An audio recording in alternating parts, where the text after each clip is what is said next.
The story begins when an unknown being in the depth of space releases a small white orb, sending it to Earth. The orb makes its way to Earth, and when it first reaches the planet it lands near a rock. The orb finds the rock to be quite curious, and after a few moments pass it decides to take the form of the rock. Time goes by, and one day an injured white wolf arrives near the rock. It falls to the ground from its injuries, and after a while the wolf dies. The orb now decides to take the form of the wolf and wander the land. In the form of the wolf, the orb travels for some time until it reaches a camp. After entering the camp, everyone seems to be dead, except the only survivor in the camp is a boy that has a nice smile. Suddenly, the boy notices the white wolf and calls out to him using the name Joanne. The boy now starts to pack up food and any necessary supplies. He is preparing to travel to a location that he calls Paradise. The boy is convinced that beyond the mountains the rest of his tribe is waiting for him. Many of his tribe members left 5 years ago in search of a new home, and they left the boy to take care of the sick and the elderly members of the village that shouldn't make the trip. As the years went by, eventually all the people in the camp died and the boy was left alone. The wolf and the boy then start to follow a trail that the tribe members left all those years ago. For a while their journey is going smoothly, but the boy injures his leg and it starts to become a problem. He has a hard time walking, but he still doesn't want to give up. After some time they stumble upon the remains of a caravan. There are also several graveyards and tombstones. The boy realizes that his entire tribe died, so he becomes distraught and decides to return home. As he returns home, his injury worsens too much and he is slowly dying. After some time the boy is on the verge of death and he looks at the white wolf. He tells Joanne that he hopes he will remember him forever. The boy then takes his last breath of air and dies. The orb looks upon the boy, who now seems like just an empty shell. After a while the orb transforms from the wolf into the boy. The orb now, as the boy continues its journey to explore this new life. The orb decides to honor the boy's wishes and travel around the world and live the life he wanted for himself, as a way to honor the boy and his dreams. The orb that is now in the form of the boy travels for quite some time, going all around the south exploring new lands. Because the orb has no knowledge of human life, it keeps dying. He manages to get fatally clawed by a bear, die from starvation,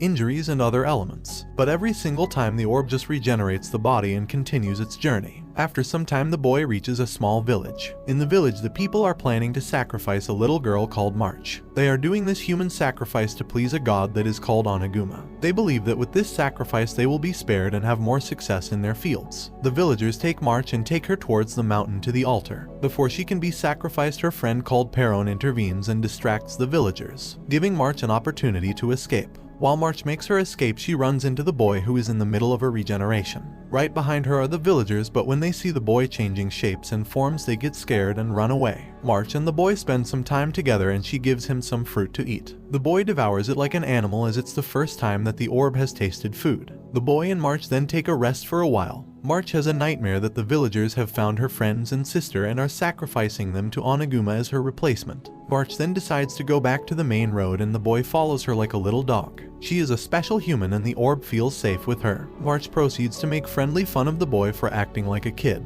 We then see Perona is captured by the villagers and tied to a post. However, a giant bear suddenly arrives and begins eating the nearby guards. Perona uses the commotion to cut off her restraints with a blade. At that moment the bear notices her and rushes to attack, so Perona jumps over a cliff to escape the wild animal. In the meantime, a woman called Hayes leads the party to find March and take her to be sacrificed. After searching for some time they manage to find the boy and march together in the woods. March was teaching the boy how to eat like a human and speak. Hayes takes March and carries her to the altar, where she sedates her so that she can't escape. They tie March to the altar and wait for their god to arrive. Suddenly the giant bear appears and the villagers think that the bear is actually their god Onaguma. Hayes and her group decide to leave and let the god feed. Perona rushes to save March and she is also joined by the boy, who seems to have grown fond of her. Hayes is impressed with their bravery and wants to see what happens with the bear. Perona tries to free March but is knocked out by the big beast. The boy then transforms into a giant white wolf and attacks the bear, biting off its face and defeating it without problem. The villagers are terrified and confused. Hayes then says that March, Perona, and the boy can be spared, but only if they join Hayes on her journey towards the nation of Yaname. March and Perona decide that this is their best option and accept the invitation. The orb in its wolf form finally speaks. It says thank you, the words that March was trying to teach it. Hayes takes Perona along with March and the boy on a long journey to Yaname. March decides to name the boy Fushi, as she wants him to have something of his own. At first the journey is pleasant and Hayes lets the group eat food from various stands and have fun. but this changes rather quickly as Hayes puts a substance into their refreshments. The group wakes up and Fushi gets attacked by prisoners who have lost their minds. During the fight, it is revealed that the boy named Fushi is indeed immortal. During this painful experience, Fushi learns a new phrase, "It hurts." In order to escape the angry prisoner, Fushi transforms into a wolf and runs away. He is then shot by poisoned arrow to stop him in his tracks. March gets super worried about Fushi and helps him with his injuries, removing the arrow that was stuck in him. Perona then comes up with a plan that might set them free. She thinks that they could find the bear and bring it back to the village to prove that sacrifices to Onigam are no longer necessary. March and Fushi are caught while they are searching for the bear corpse. Hayes and her helpers force March to heal the bear. They try and treat the bear's wounds, but it dies shortly after. While sneaking around, Perona accidentally falls into a shed and is spotted by a guard. She decided that her plan needs to happen right away. Perona manages to get to March and Fushi, and all three of them escape but are also chased by the villagers from Yaname. Perona is viciously attacked, and just before she is finished, March sacrifices her life to save her friend. After seeing his friend get hurt, this causes Fushi to go into a rage, and in turn he transforms into a giant bear and demolishes all the enemies around them. March dies and Perona is heartbroken. Later, she goes to visit March's parents and tell them all about their daughter. Soldiers from Yaname still want to capture Fushi, however Perona manages to convince them to give up their pursuit. Fushi then goes away, alone once again. Several Yaname soldiers try to shoot Fushi while he is leaving, but Perona shoots an arrow directly at the archer's hand. As Fushi gets lost in the woods, he changes his shape to resemble March. Fushi walks for days, slowly making his way through the forest. On his journey, he meets an old woman called Piorin. Fushi is then taught how to speak and other human behaviors. After some time, Fushi finally is able to form complete sentences, and while he still talks slowly, he can communicate with the elderly woman. He manages to tell the old woman the story of his life and how he came to be. After a while, the two of them arrive at Takanaha, war-torn land that is currently in a huge war with Yaname. Fushi and Piorin are trying to find the way to the house of Piorin's love. The two take a quick rest just to gather their strength, but they are attacked by a strange creature. This creature consumes and takes away every memory that Fushi has, returning him to his orb state as he has forgotten all of his experiences. Suddenly, the beholder shows up. This is the being that created Fushi. The beholder tells Fushi to target the core of the creature to destroy it. Fushi finally manages to destroy the creature and then talks to the beholder. Fushi gets back his memories, and the beholder reveals the purpose of their visit to Earth. Fushi has the duty to protect life in this world, and he must protect it from creatures who want to destroy it. Finally, Fushi and the elder manage to find the home of her lover. We are then introduced to a small child called Gugu who was abandoned by his older brother and now has to work in various shops just to survive. One day after work, Gugu almost dies in a railroad accident. However, he is suddenly saved by Piorin's lover, who goes by Booze Man. Gugu has to wear a special mask to hide his face. His face is scarred badly and he doesn't want others to judge or fear him, so he hides it. Fushi and Piorin finally reach a restaurant where Fushi gets to know Gugu. One of the girls who works at the restaurant likes Fushi and Gugu gets jealous as he likes her too. Gugu gets into an argument with Booze Man and he leaves the restaurant to work in the city. Fushi tries to learn how to cook and he practices at the restaurant but fails many times. Piorin then tells him that he needs Gugu to help him to learn the cooking skills he needs. If Fushi learns how to cook, he will be one step closer to being a real adult. We also see that Gugu tries to earn some money but struggles. The following night, several criminals decide to kidnap Gugu and use him as part of their show. Fushi arrives just in time and transforms again into a giant bear, scaring the criminals away. Fushi then asks Gugu for his help and the two boys become friends. Fushi finally manages to make some food and gives it to Gugu. The two boys talk about the concept of life and death. Fushi reveals that he can take the form of anyone who dies, so Gugu makes him promise that after he dies, Fushi will take his form and carry on living.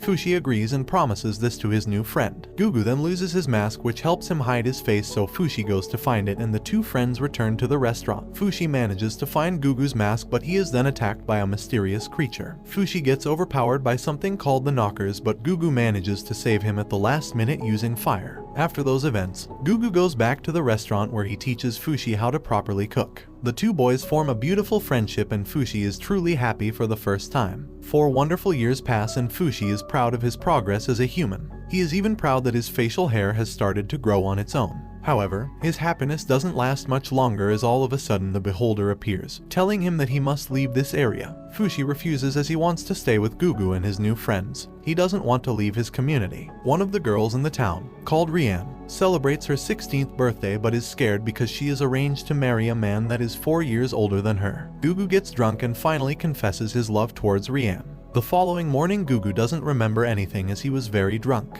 After a long time away, his brother visits him and tries to apologize for leaving for so long. Gugu listens to his brother but rejects his apology, so the brother returns Rian's ring that Gugu gave him all those years ago. Fushi and Gugu visit Rian at her house, where Fushi advises Gugu to confess his feelings, but this time he needs to do it the right way. Gugu feels nervous as he is not rich nor handsome. Rian comes to talk to Gugu and they both remember the ring that she gave him. On the other hand, the knockers suddenly attack a couple of teenagers and the beholder informs Fushi of these attacks happening. Fushi goes into town and he protects some people from the dangerous knockers, but he cannot fully defeat them. The area is totally destroyed. The immortal orb has been severely wounded, so it returns to the form of the boy from before. Gugu and Rian go into town but come to see that it has been wrecked. They try to run away but a building collapses and falls on them. But before they are caught underneath, Fushi uses the last of his strength to save them. Fushi then realizes that he only managed to save Rian and Gugu is dead. Fushi takes on the form of Gugu and uses his full power to destroy all the enemies. Rian tries to find Gugu but is unable. Fushi shows up in his form and tells her that he must now go away forever. Fushi goes on another long journey. He has lost his friend and his home. He decides that from now on he won't get involved as it will only bring harm to the people he loves. After some time, Rian remembers how much she loved Gugu and she also tells her father that she won't be getting married, as the man she loved is dead. Fushi talks to the beholder once more and realizes that during the last battle he forgot about March. Bjorn finds Fushi and tells him that she will join him on his journey. The two travel for some time but are captured by some prisoners, and Fushi gets separated from Bjorn. He then decides that he will do anything in his power to find his friend. Fushi looks for Bjorn and eventually joins a competition between several criminals,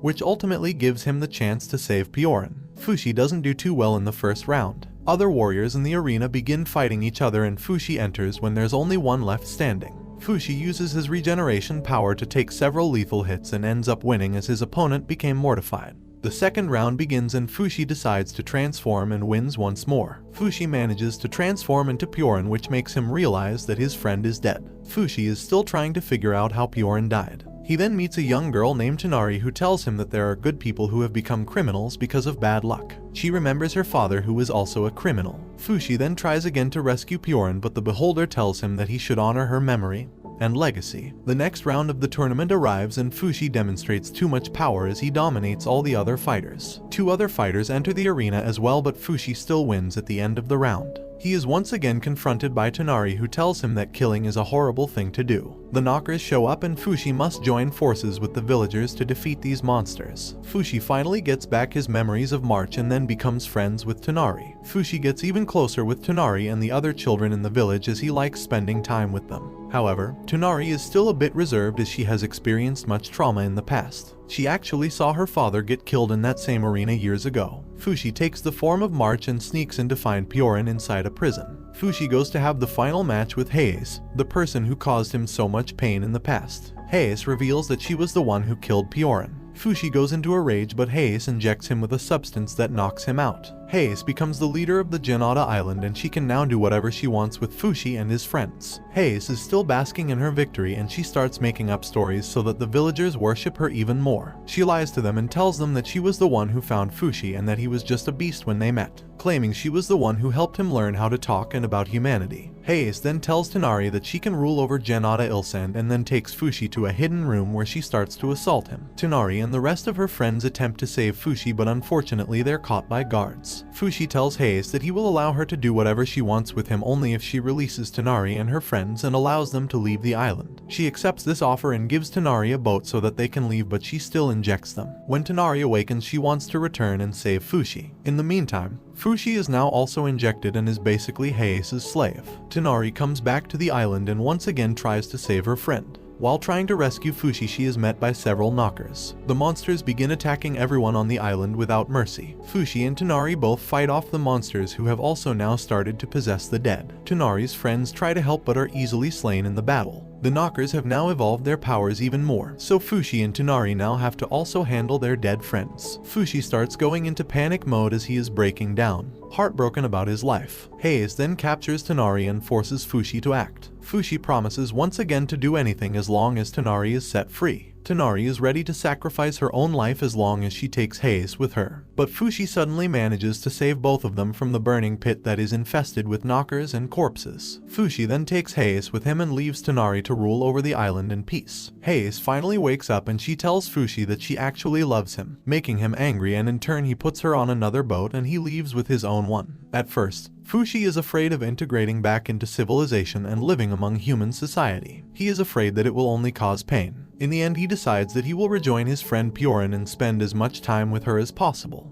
The Beholder tries to explain that she will soon die from old age, but Fushi doesn't understand what that means. Several months pass and Piorin starts to suffer from dementia. Fushi doesn't understand what is happening and tries his best to take care of his friend. A man saves Heiss and brings her to his hut to recover. However, Heiss actually merges with a knocker and takes out the man and escapes. Piorin approaches death and she speaks with the Beholder. She asks him to be reborn as someone who will help Fushi on his journey that will probably last forever. She then dies and enters paradise where she meets with the Beholder. The Beholder holds her essence, which looks very similar to Fushi's original orb form. Fushi realizes that Piorin has really gone. He is distraught for the loss of his friend and reminisces on all the happy memories they had on their journey. Decades pass and we see that Fushi is now a lot older and he is still fighting and killing knockers.